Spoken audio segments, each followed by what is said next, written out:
Assalamualaikum warahmatullahi wabarakatuh. Kembali lagi dengan saya, si perempuan senja. Nah, pada kesempatan kali ini seperti biasanya sebelum saya membahas suatu tema, maka terlebih dahulu saya akan menyampaikan suatu kutipan. Pada kesempatan kali ini saya mengambil kutipan dari Sangkuntala Devi. Pembelajaran itu tidak hanya sekedar datang ke sekolah lalu pulang dan memperoleh gelar, tetapi soal juga memperluas pengetahuan dan menyerap ilmu kehidupan. Maka teruslah tetap bersemangat dalam mempelajari suatu ilmu yang bermanfaat. Nah, pada kesempatan kali ini saya akan menyampaikan dan membahas suatu tema yang sangat menarik. Nah, apakah kalian tahu tema apa yang akan saya bawakan pada kesempatan kali ini? Pada kesempatan kali ini saya akan membawakan dan membahas suatu tema, yaitu pengajaran Global Citizenship Education. Nah, sebelum kita masuk ke tema dan membahasnya, maka terlebih dahulu saya ingin bertanya, apakah kalian mengetahui apa yang dimaksud dengan pengajaran Global Citizenship Education? Nah, jika kalian belum mengetahui apa itu yang dimaksud dengan pengajaran Global Citizenship Education, maka terlebih dahulu saya akan menjelaskan terkait kewarganegaraan global atau Global Citizen. Nah, karena keduanya itu saling memiliki keterhubungan atau keterkaitan yang tidak dapat dipisahkan. Oleh karena itu, maka terlebih dahulu saya akan menjelaskan terkait kewarganegaraan global atau yang sering disebut global citizen. Kewarganegaraan global atau yang sering disebut dengan global citizen dalam makna luas merujuk kepada suatu individu yang lebih mengutamakan atau mengedepankan suatu identitas warga negara global di atas identitasnya sebagai warga negara komunal. Nah, berdasarkan pengertian tersebut, maka dalam hal ini kita sudah dapat mengerti apa itu Global Citizenship Education. Global Citizenship Education merupakan suatu bidang strategis program UNESCO yang berlaku pada periode 2014 sampai dengan 2021. Nah, apakah kalian mengetahui apa itu kepanjangan dari UNESCO? UNESCO merupakan suatu kepanjangan dari The United National Education, Scientific, and Cultural Organization. UNESCO pada saat ini sudah menerapkan standar internasional terkait pedagogi pendidikan kewarganegaraan global.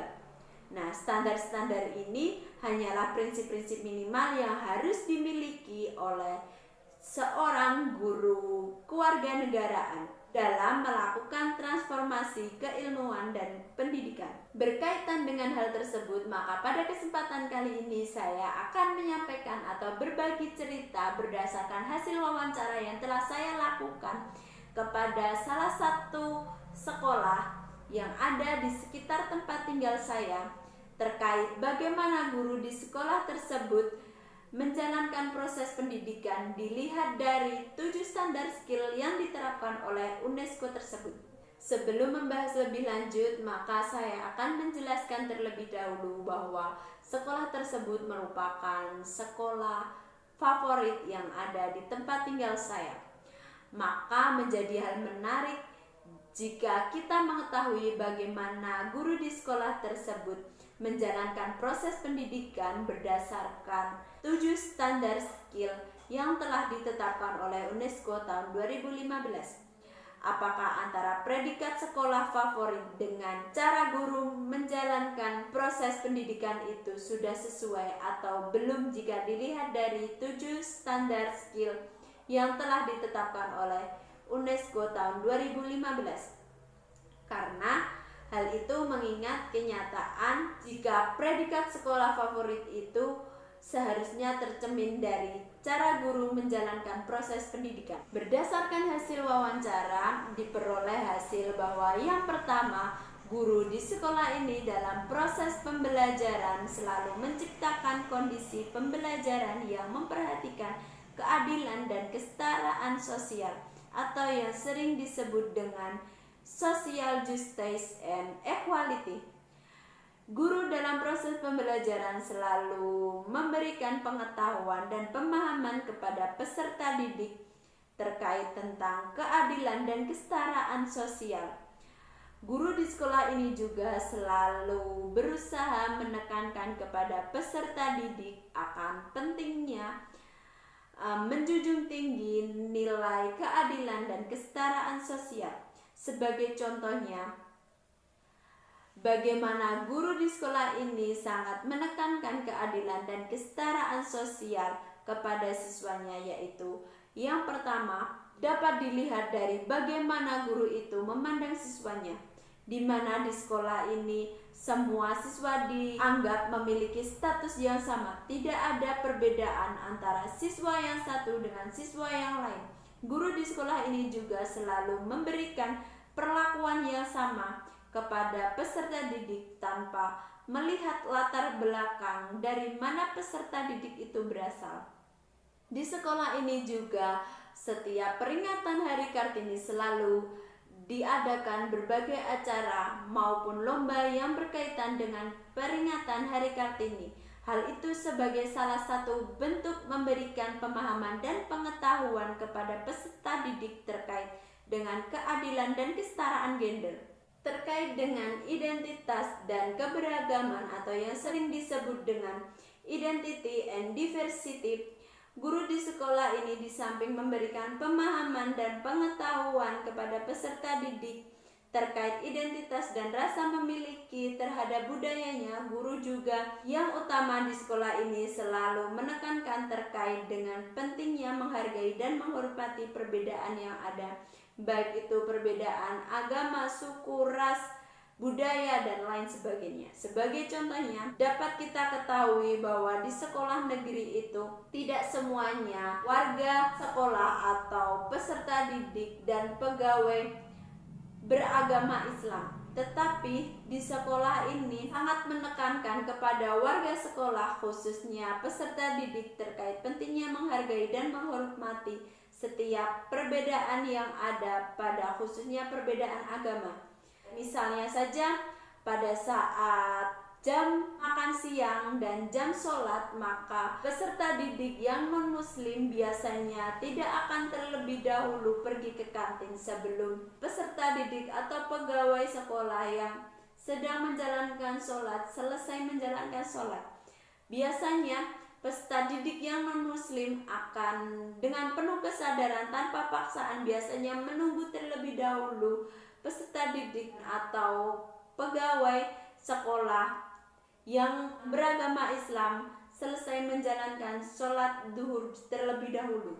Dilihat dari cara guru menjalankan proses pendidikan terkait pengetahuan dan pemahaman globalisasi dan saling ketergantungan, di sekolah ini guru selalu menciptakan kondisi agar siswa mengikuti pembelajaran dengan baik dan menekankan pembelajaran yang mengikuti perkembangan zaman, serta peserta didik diarahkan agar dapat bekerja sama antara peserta didik satu dengan yang lainnya. Sebagai contohnya yaitu pembelajaran yang mengikuti perkembangan zaman dan dorongan kerjasama antara peserta didik di sekolah ini. Misalnya, adanya kerjasama kelompok dalam proses pembelajaran dan kerja kelompok itu dilaksanakan dengan cara online, atau tugas-tugas yang mendorong peserta didik mengembangkan kreativitas di dunia digital seperti membuat animasi terkait dengan materi pembelajaran atau bahkan sebuah film pendek. Selanjutnya terkait dengan pengetahuan dan pemahaman pembangunan berkelanjutan.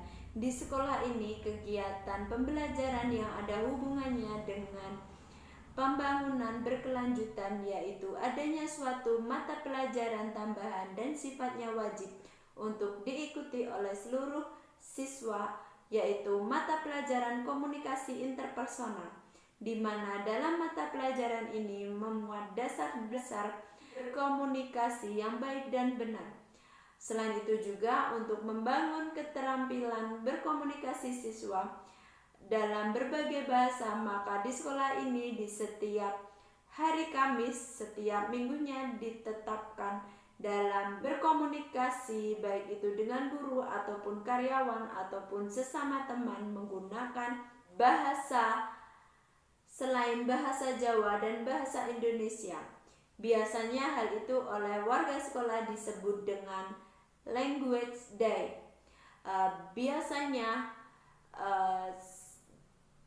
kegiatan ini hanya dilakukan pada saat berada di lingkungan sekolah, tetapi setelah mereka keluar dari gerbang sekolah biasanya. Selanjutnya terkait dengan pengetahuan dan pemahaman pembangunan berkelanjutan di sekolah ini, kegiatan pembelajaran yang ada hubungannya dengan pembangunan berkelanjutan, yaitu adanya suatu mata pelajaran tambahan dan sifatnya wajib diikuti oleh seluruh siswa, yaitu mata pelajaran komunikasi interpersonal, di mana dalam mata pelajaran ini memuat dasar-dasar berkomunikasi yang baik dan benar. Selain itu juga untuk membangun keterampilan berkomunikasi siswa dalam berbagai bahasa. Di sekolah ini setiap hari Kamis setiap minggunya ditetapkan dalam berkomunikasi, baik itu dengan guru ataupun karyawan di lingkungan sekolah, harus menggunakan bahasa selain bahasa Jawa dan bahasa Indonesia. Biasanya hal ini oleh warga sekolah disebut dengan language day. Sedangkan terkait dalam pengetahuan dan pemahaman perdamaian dan konflik, guru di sekolah ini selalu memberikan arahan dan bimbingan terkait pentingnya menciptakan perdamaian khususnya di lingkungan sekolah. Dalam konteks pengetahuan dan pemahaman terkait hak asasi manusia, di sekolah ini guru telah mengkolaborasikan antara penjelasan terkait HAM oleh guru dan dorongan kepada peserta didik untuk mampu bersikap secara cerminan individu yang memahami dan patuh terhadap hak dan kewajiban sebagai siswa di lingkungan sekolah, anak di lingkungan keluarga, warga masyarakat di lingkungan masyarakat, dan warga negara. Hal yang dapat kita petik dari sekolah tersebut yaitu bahwa proses belajar itu tidak hanya dapat dilakukan di dalam kelas saja, tetapi juga dapat dilakukan dengan menciptakan kegiatan di luar kelas agar siswa dapat menggali sendiri pengetahuannya dengan mengamati lingkungan sekitarnya. Sehingga dalam hal ini guru dituntut kreatif dalam menciptakan kegiatan-kegiatan di lingkungan sekolah untuk menambah pengetahuan peserta didik. Nah, sekian yang dapat saya sampaikan. Ada kurang dan lebihnya saya mohon maaf. Wassalamualaikum warahmatullahi wabarakatuh.